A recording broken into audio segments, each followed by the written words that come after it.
Function.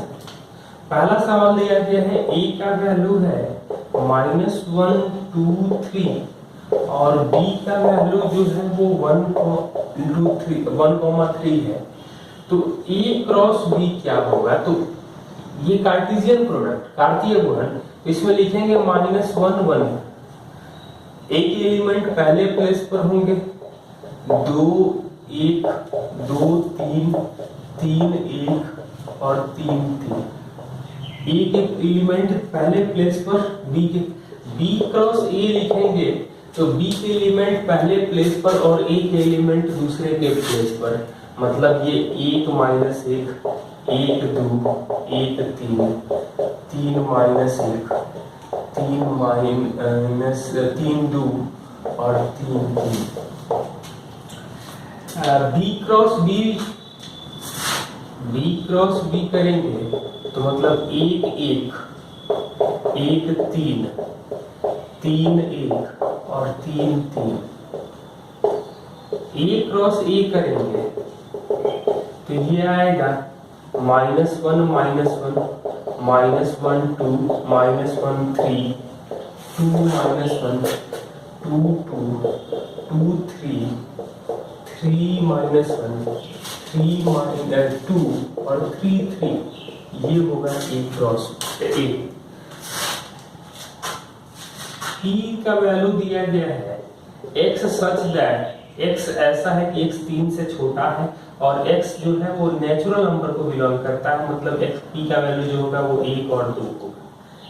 q जो दिया गया है वो x ऐसा है such that x less than equal to 2 और x is a whole number, x belongs to whole number w। तो x का जो यहाँ q का जो वैल्यू आएगा वो आएगा 0 1 2। और हमसे पूछा जो गया है दूसरे क्वेश्चन में p union q cross p intersection q। तो यूनियन में a यूनियन b में हम लोग लिखेंगे 0 1 2 और p इंटरसेक्शन b 1 2। इसका कार्टेशियन प्रोडक्ट करेंगे तो हमें क्या मिलेगा? 0 1 0 2 1 1 1 2 2 1 और 2 2।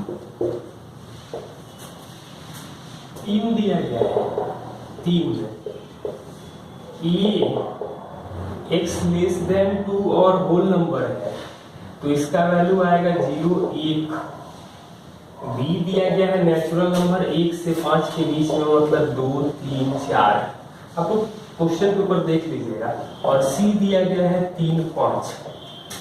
हमसे पूछा गया है a cross b intersection c।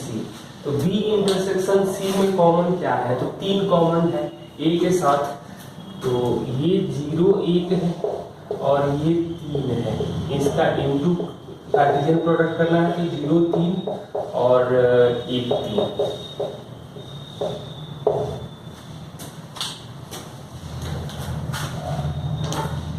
Next question 4 number.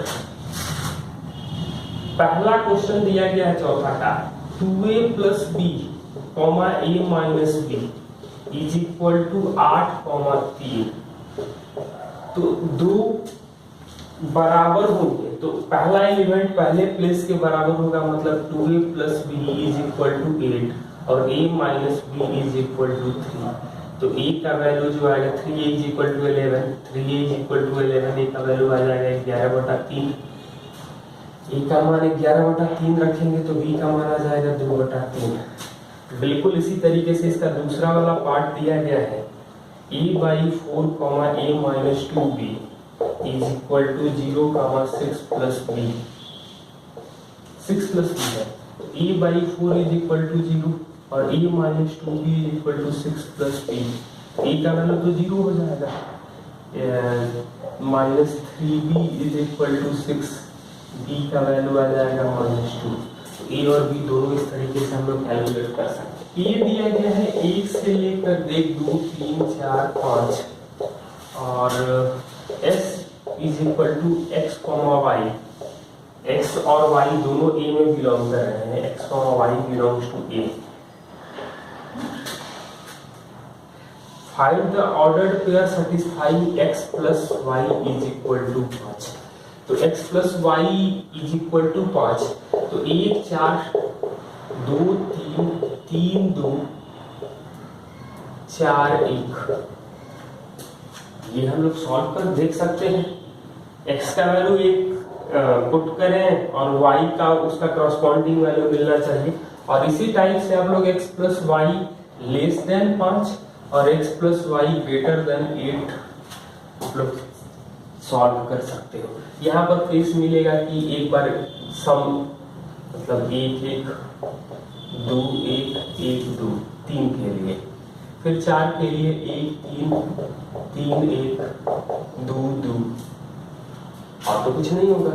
8 से बड़ा होना चाहिए, यानी कि 9 तो 5 4 4 5 5 5।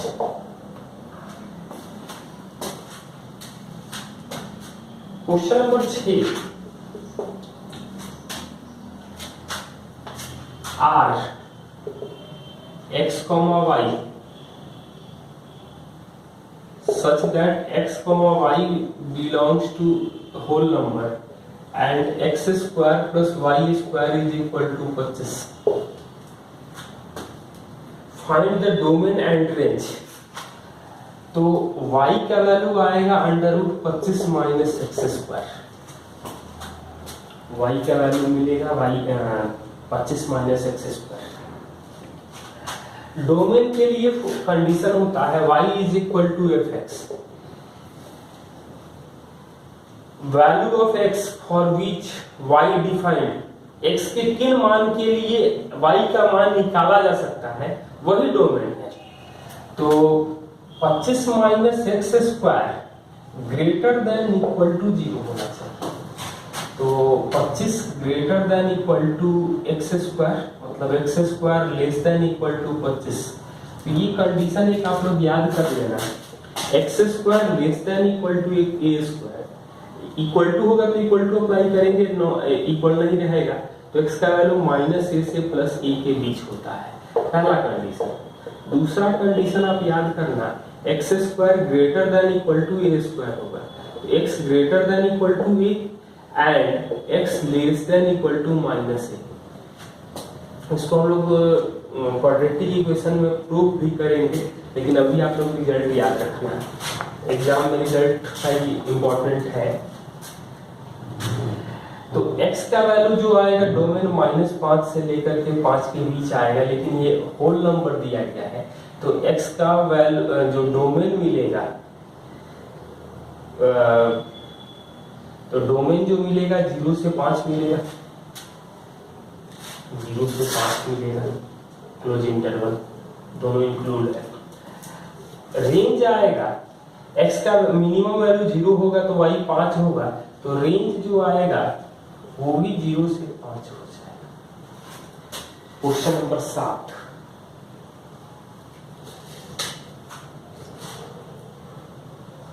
y is equal to 2x plus 7 और x less than equal to -5 से लेकर के 5 तक रिलेशनशिप दिया गया है। Find domain and range. तो x का डोमेन जो होगा वो तो -5 से +5 होगा, तो 2x -10 से +10 के बीच होगा, तो 2x प्लस 5 जोड़ देंगे तो -5 से लेकर के 15 तक होगा, यानी y का जो रेंज होगा -5 से लेकर के 15 तक होगा।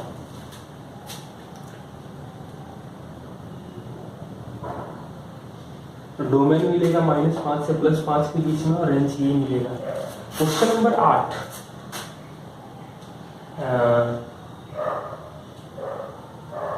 x 8 नंबर सवाल में x square plus y square is equal to 64 दिया गया है। Find domain and range. तो यहाँ आप लोग डोमेन और रेंज बिल्कुल अभी जो एक सवाल किए थे, y का वैल्यू आ जाएगा √64 माइनस एक्स स्क्वायर।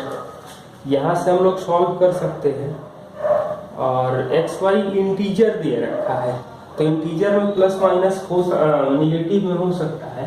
तो x का जो वैल्यू आएगा 64 minus x square greater than equal to 0, x square less than equal to 64। x का वैल्यू आएगा -8 से +8 के बीच में, यानी -8 -7 से लेकर के 8 तक ये डोमेन हो जाएगा। और रेंज भी हम लोग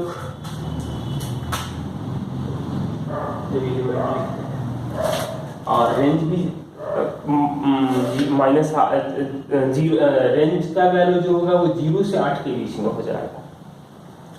बिल्कुल पिछले वाले क्वेश्चन की तरह आप लोग ट्राई कर सकते हैं।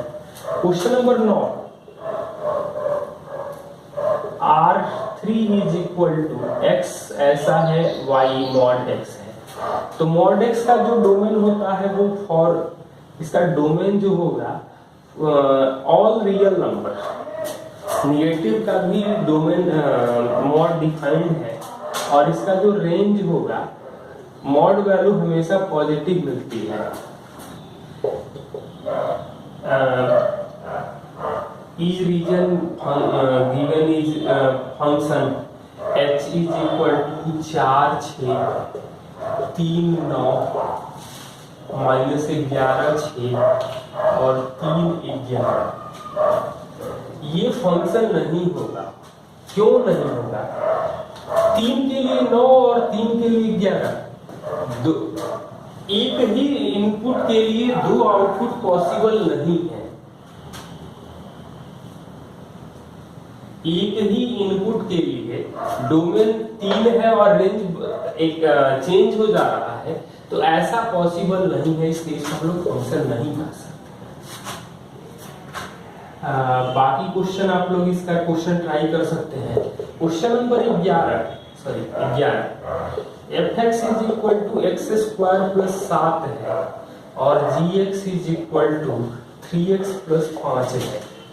तो f of 3 plus g of -5, f of 3 का मतलब होगा 3 स्क्वायर प्लस 7 और 3 इंटू -5 प्लस 5, यानी 9 7 16 प्लस -15 प्लस 5 यानी -10 यानी 6 आएगा। बाकी आपको क्वेश्चन एडिशन सब्ट्रैक्शन मल्टीप्लिकेशन से है, उसको सिंप्लीफाई कर सकते हैं। Question number 12, fx is equal to 2x plus 1 and gx is equal to 4x minus 7. For what real number fx is equal to gx? तो fx is equal to gx का मतलब होगा 2x plus 1 is equal to 4x minus 7, 8 is equal to 2x, x का value होगा 4। और दूसरा condition दिया गया है fx less than gx, मतलब 2x plus 1 less than 4x minus 7, 8 2x, x greater than 4। Question number 13, question number 12 था। Question number 13 में हम लोगों को क्या दिया गया है? 13 नंबर क्वेश्चन दिया गया है fx is equal to 2x plus 1 और gx is equal to x square plus 1। तो f प्लस g x होता है, हिडन कंडीशन है, तो दोनों को ऐड करते हैं। 2x plus 1 plus x square plus 1, मतलब x square plus 2x plus 2। इसी टाइप से f माइनस जी एक्स है, तो हम लोग लिख सकते हैं 2x plus 1 minus x square plus 1। अब सॉल्व करते जाएंगे। इनटू है एफ जी, तो 2x plus 1 into x square plus 1 और f अपॉन जी, तो 2x plus 1 upon x square plus 1। fx express the following function as the set of ordered pair and determine their range f such that x से r का function है और fx का value है x³ plus 1। x जो है वो -1 0 3 9 7, तो इसका जो रेंज मिलेगा -1 का क्यूब प्लस 1 यानी 0, 0 का क्यूब प्लस 1 यानी 1, 3 का क्यूब प्लस 1 यानी 28, 730 और 344। ये हमारा रेंज है। Question number 15, find the value of x for which function are equal. अभी इक्वल का कंडीशन देखे थे हम लोग, तो fx is equal to gx यानी 3x square minus 1 is equal to 3 plus x, 3x square minus 1, तो 3x square minus x minus 4 is equal to 0। अब इसका क्वाड्रेटिक इक्वेशन हम लोग सॉल्व कर सकते हैं।